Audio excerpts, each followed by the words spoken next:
Sleepovers at a friend's house have become a rite of passage for kids in this country, but is that rite of passage beneficial and safe for kids? Tammy is a registered psychologist, co-founder of the Institute of Child Psychology, done a lot of work in this area, Tammy, so thanks so much for being here. We should say we're talking mostly about sleepovers with friends, not necessarily family sleepovers. Right. We're talking about sleepovers with friends, but what do you want parents to think about when they're considering sleepovers? Well, I mean, there are good and bad parts to this, right? Like there's benefits where kids can develop resiliency and they get to be exposed to different family cultures. They learn to be separate from their parents, so they learn to be more confident.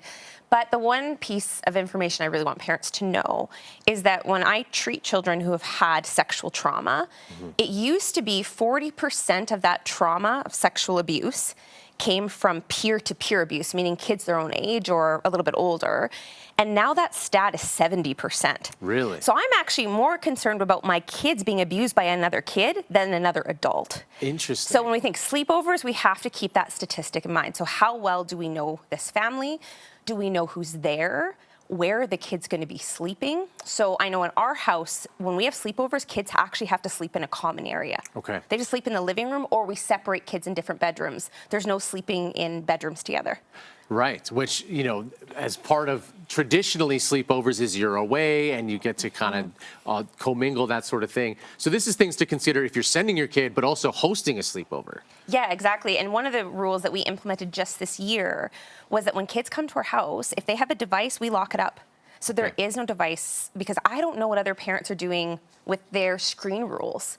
Like, I don't know if kids have access to pornography on their phones, inappropriate pictures, and I'm not going to monitor those kids' phones. That's not up to me to decide what other families are doing. But in our house, we have to keep that separate. And so if my kids are going to someone else's house, I'm going to ask those parents, what are their screen rules?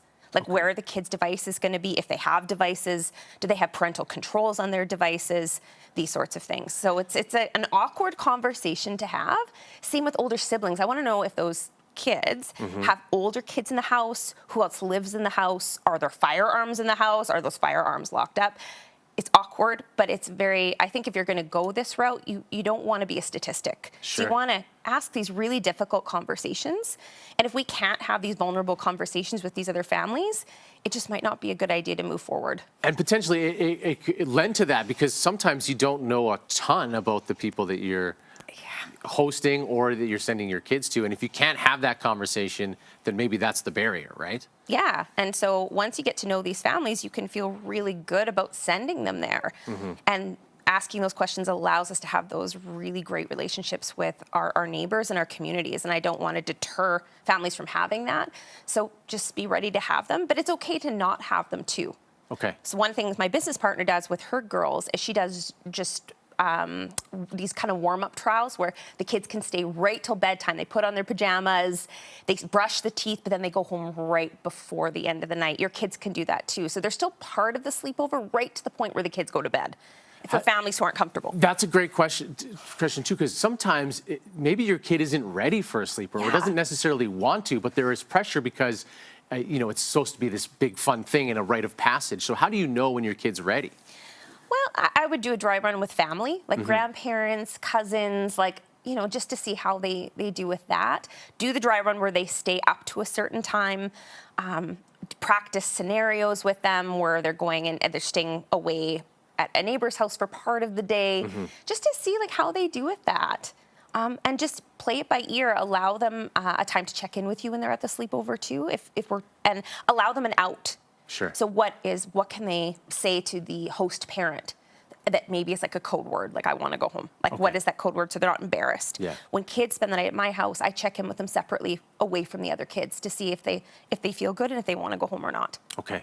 And I don't shame them. Like. Yeah, absolutely. It's all in creating a safe and ultimately you want it to be a fun atmosphere. But this is a very important conversation. Yeah. Thank you for your advice, Tammy. Really appreciate it. If you'd like to learn more, you can visit instituteofchildpsychology.com.